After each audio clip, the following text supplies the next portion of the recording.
Saya membacakan nota pembelaan saya yang saya tulis di Rutan Barreskrim, dan saya beri judul, apakah harga kejujuran harus dibayar 12 tahun penjara? Pertama-tama, saya ingin menyampaikan permohonan maaf sekali lagi yang sebesar-besarnya, serta pengampunan terutama kepada keluarga dari almarhum Bang Yos.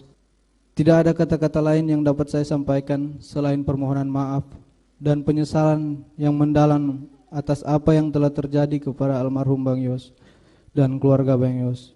Juga kepada kedua orang tua saya dan keluarga saya. Mohon maaf Mama, Papa, maafkan saya atas peristiwa yang terjadi ini, sehingga membuat Mama dan Papa serta keluarga bersedih dan kelelahan. Maafkan kalau karena kejujuran saya ini sudah membuat Mama sedih harus melihat saya di sini. Saya tahu Mama sedih, tapi saya tahu Mama bangga saya berjuang untuk terus menjalankan perkataan Mama, menjadi anak yang baik dan jujur. Saya berterima kasih Mama, selalu ada mendukung saya di sini. Pak, maafkan saya Pak, karena akibat peristiwa ini Papa harus kehilangan pekerjaan. Terima kasih untuk Mama dan Papa karena telah mengajarkan nilai-nilai kebaikan, kejujuran, dan kerja keras dalam hidup saya dan kakak saya sejak kami kecil. Saya tidak pernah menduga, apalagi mengharapkan peristiwa yang sekarang menimpa diri saya.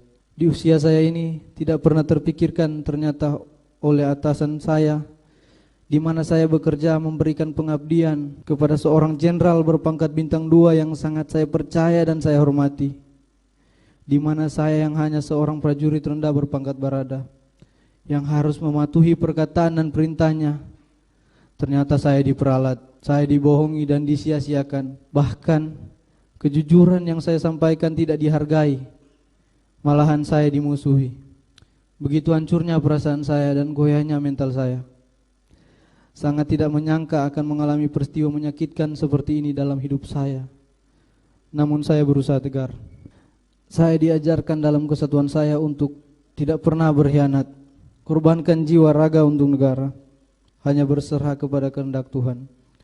Nugraha Sankanti Yana Utama, setia pada Ibu Pertiwi, bahwa ikrar dan janji setia terhadap negara dan pimpinan akan terus terpatri dalam hati saya. Atas apa yang telah terjadi pada diri saya saat ini menjadi suatu pembelajaran sangat penting dalam kehidupan saya, dalam pendewasaan diri. Kiranya Tuhan menolong saya. Izinkan saya mengutip suatu ayat Alkitab yang orang tua saya selalu ingatkan kepada saya saat kami sedang sedih dan lemah, yang menjadi kekuatan saya. Mazmur 34 ayat 19. Sebab Tuhan dekat dengan orang yang patah hatinya, dan Ia menyelamatkan orang-orang yang remuk jiwanya. Saya yakin kesetiaan ini akan bernilai di mata Tuhan. Sebagai seorang prajurit Brimob yang latar belakangnya adalah para militer, saya dididik untuk taat dan patuh serta tidak mempertanyakan perintah atasan saya.